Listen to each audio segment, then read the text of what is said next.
Hello and welcome to Vrugte en Groente by Juffrou S. What are we learning? We are learning a poem about fruit and vegetables in Afrikaans and how or what we call it in English. First we have is vrugte. Vrugte is fruit in English.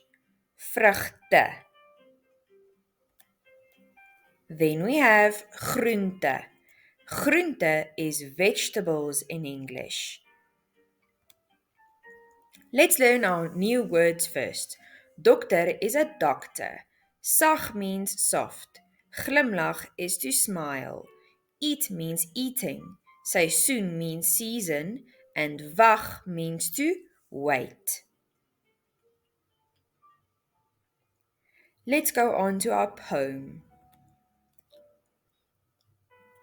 Vrugte en groente.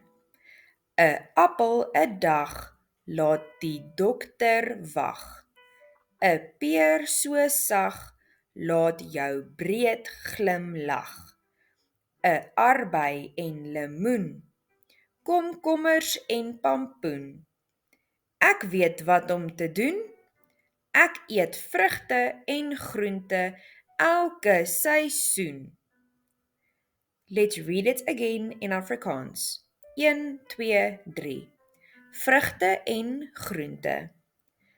'n Appel 'n dag laat die dokter wag.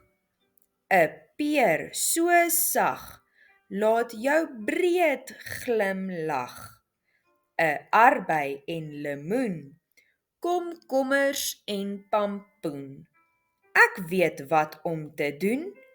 Ek eet vrugte en groente elke seisoen. In English, it is fruit and vegetables. An apple a day makes the doctor wait. A pear so soft makes your smile wide. A strawberry, orange, cucumber, and pumpkin. I know what to do. I eat fruit and vegetables every season. Baie dankie. Thank you for watching.